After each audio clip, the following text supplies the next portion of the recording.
வணக்கம் நண்பர்களே, நீங்கள் பார்த்து கொண்டு இருப்பது உங்கள் கௌசிகா ரிவ்யூ. சரி வாங்க வீடியோக்குள்ள போய் என்ன நடக்க போகுது அப்படின்னு சொல்லிட்டு பாத்தீங்களா, நம்ம அரவிந்த் எவிடன்ஸ் எல்லாம் காட்டிட்டாரு. இதுக்கு மேல நம்ம ராஜேஸ்வரி சும்மா தான் வேலைக்கு ஆகுமா?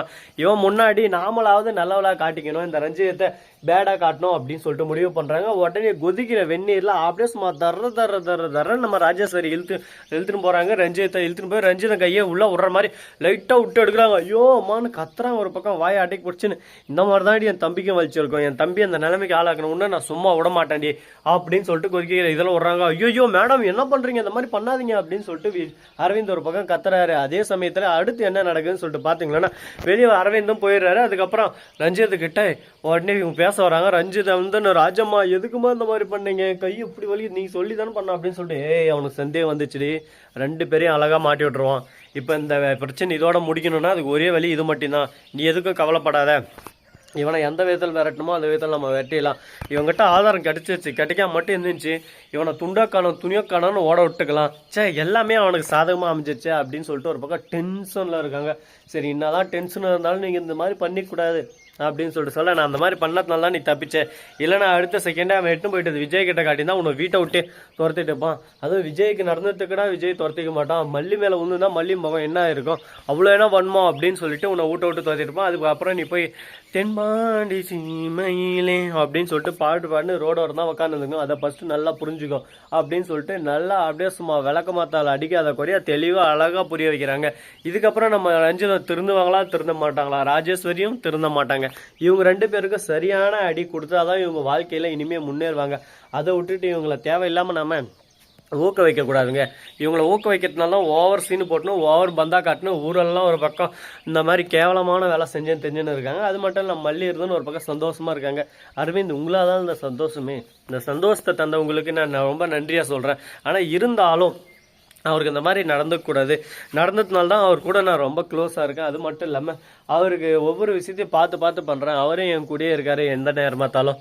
என்னடா இவ்வளோ கான்செப்ட் ஒரு பக்கம் நடந்துன்னு இருக்கு. நம்ம வெண்பா குட்டி எங்கே போனாங்க, வெண்பா குட்டி ஆளே காணுமே, வெண்பா குட்டிக்கு நான் லீவ் விட்டாங்களா அப்படின்ற மாதிரி வெண்பா குட்டிக்கு 2 நாள் டூர் போயிருக்காங்க ஸ்கூல் மூலியமா. அங்கே போய் சந்தோஷமா என்ஜாய் பண்ணிருக்காங்க. அவங்க வீட்டுக்கு வர்ற நேரத்தில் இந்த இதெல்லாம் பார்த்தோன்னா ரொம்பவே கஷ்டப்படுவாங்க. என்னங்க பண்ணுறது, நடந்துச்சு. இதுக்கு மேலே ஒன்றும் பண்ண முடியாது. அடுத்த கட்டம் என்ன பண்ணலாம் அதை தான் நம்ம முடிவு பண்ண. அதாவது நடந்து முடிஞ்ச விஷயத்தை பற்றி யோசிச்சும் ஒன்றும் ஆக போகிறதில்ல.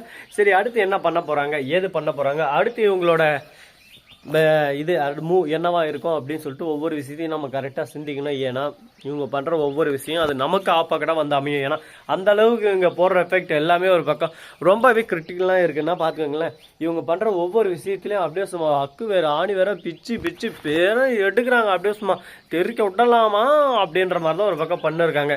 சரி, ஆனது ஆச்சு. இதுக்கப்புறம் என்ன நடக்க போகுது, ஏது நடக்க போகுது அப்படின்னு சொல்லிட்டு பார்த்தீங்கன்னா, நம்ம விஜய் இருக்காருல, அவர் வந்து மல்லிகிட்ட இனிமேல் கம்பெனிக்கு நீயும் வா அப்படின்னு சொல்லிட்டு சொல்கிறாரு. ஏன் எதனால் அப்படின்னு சொல்லிட்டு பார்த்தீங்கன்னா, கம்பெனிக்கு வரதுக்கு 2 ரீசன்.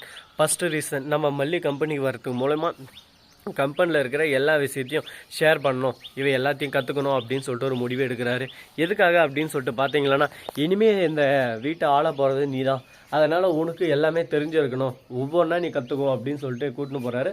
ஆனால் நம்ம மல்லி இருந்து என்ன சொல்கிறீங்க எனக்கு ஒன்றும் புரியல, நான் இது எப்படி பண்ணுறேங்க சொல்லுவேன், எப்படி பண்ணுவேன், இது ரொம்பவே இதாக இருக்குது அப்படி இப்படின்னு சொல்லிட்டு டைலாக்கெல்லாம் விட்டுன்னு இருக்காங்க. அந்த டைலாக்கெல்லாம் கேட்கும்போது நமக்கு ஒரு பக்கம் சிரிப்பு தான் வருது. என்னங்க பண்ணுறது, நடந்து போச்சு, இதுக்கப்புறம் என்ன பண்ணலாம் ஏது பண்ணலாம் அப்படின்னு சொல்லிட்டு ஒவ்வொரு விஷயத்தையும் நம்ம உற்று நோக்கணும். அது மட்டும் இல்லாமல் நம்ம விஜய் இருக்கார்ல, அவரு தான் ஆஃபீஸ் கூட்டின்னு போனதும் இதை தெரிஞ்சுக்கிட்ட ராஜேஸ்வரி பின்னாடியே அப்படியே சும்மா ஒரு பக்கம் துரத்தின்னு வராங்க.